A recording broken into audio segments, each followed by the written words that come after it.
Ang gagawin natin ngayon, pork belly sisig. Susubukan natin i-air fryer yung ating pork belly, imbes na i-bake natin siya. So ngayon, ang gagawin muna natin, palalambutin muna natin yung ating pork belly gamit ang pressure cooker. So ito yung ating mga ingredients na ilalagay. Sibuyas, spring onion, laurel, bay leaf, 3 cloves na bawang, at saka lagyan natin ng salt, tsaka pepper. Pressure cooker natin para mas mabilis. Hindi na tayo magpapalambot ng 1 oras mahigit. So, ilubog natin sa tubig.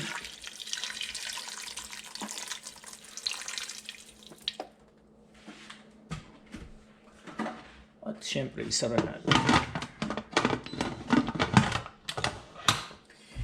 yung ating. So, siguro mga 30 minutes, okay na yan. Ito na siya. Eksaktong 30 minutes, pinatay ko na.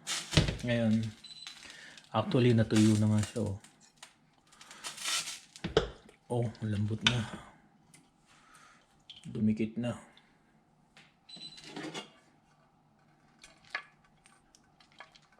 So, palalamigin natin. Tapos, isasalang natin sa air fryer.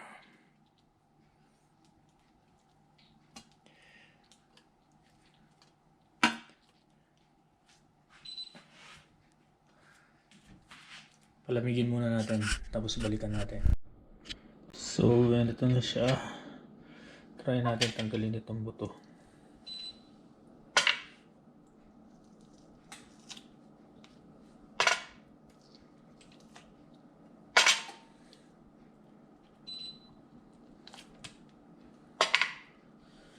So ngayon gagawin natin,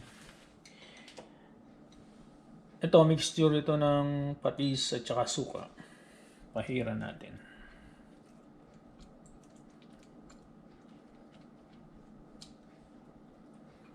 Para yung kalahati, pwede natin gawing pork belly na sisig. Tapos yung kalahati, pwede natin kainin.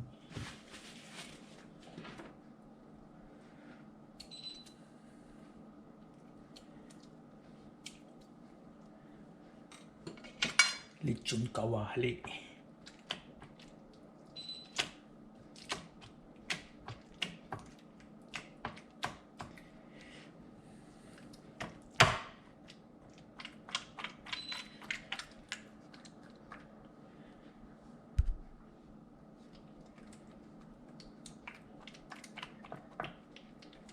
Okay. Pahiran natin ulit.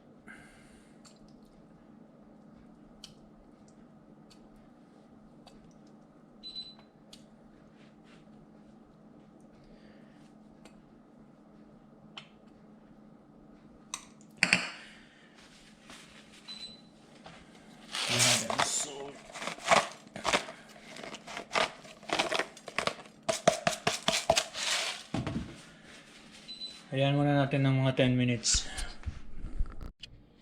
So ngayon ilalagay na natin. Bali sinet ko yan ng 280 degrees Fahrenheit muna. Tapos 30 minutes. Tapos after mga 15 to 20 minutes, check natin kung nasusunog pa o tama lang ang temperature. So, ilalagay na natin.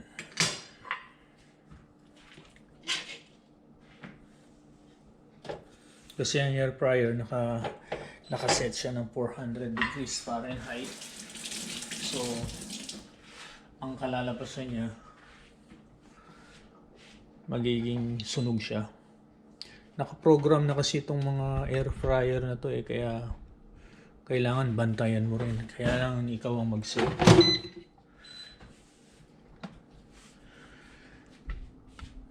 Oh, namatay siya. So, tingnan mo pag pinrest mo yung meat 400 na. So ang gagawin natin, bawasan natin siya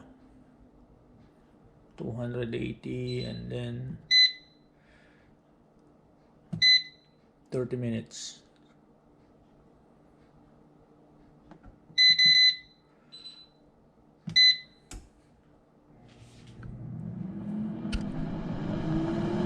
Balikan natin after 20 minutes. Check natin after 20 minutes. Tignan natin kung ano nang nangyari. Tamang-tama lang yung ano. So, balikan natin after 30 minutes again. Set natin. Temperature.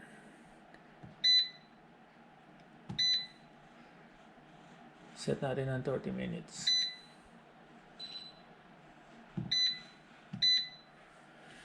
Balikan natin after 30 minutes. Tapos na yung 30 minutes. Ito na siya. So, balik rin natin.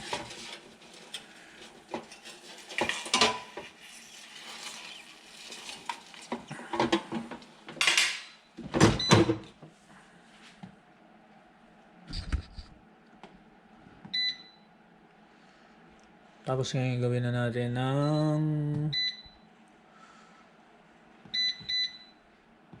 300 for 20 minutes.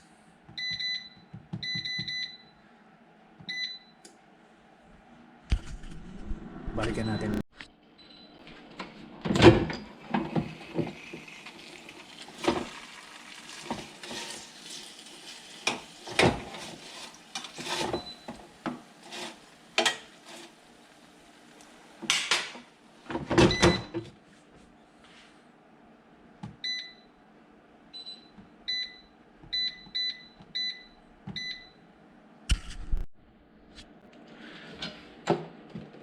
Luto na siya.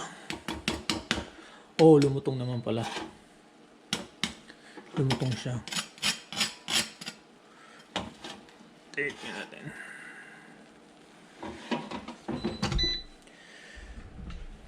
Ito siya. Lumutong naman. Ngayon palalamigin natin and then i-chop natin mamaya para sa ating sisig. So ngayon napalamig ko na siya. Pwede na natin siyang i-chop.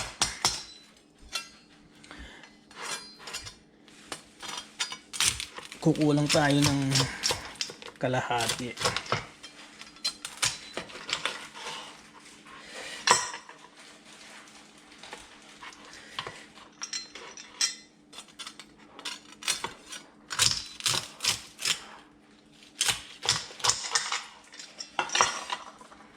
Ganda ng pagkaluto.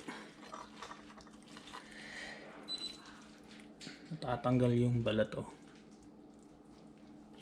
So, i-chop ko muna and then babalikan ko kayo. Ito na yung kinalabasan niya. Na-chop na natin. So, ngayon ang unang gagawin natin, ilalagay natin itong sili at saka onion. Isa lang silang nilagay ko dahil mahina ako sa spicy. So ito naman ang kombinasyon nito ng suka at saka lemon. Kaya ganito ang kulay niya, hinalo ko na rin yung liver spread.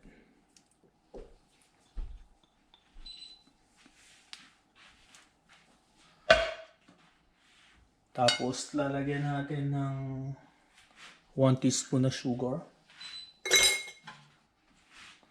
konting soy sauce,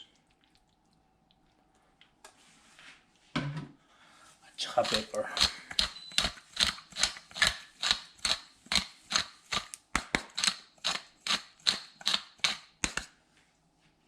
Tapos at salt.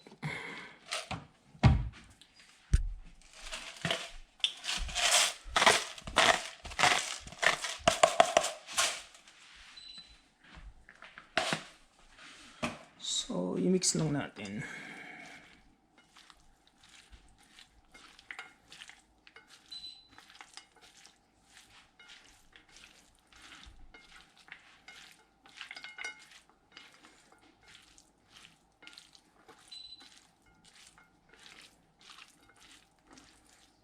Yun na. Okay na yung ating sisig. Pork belly sisig.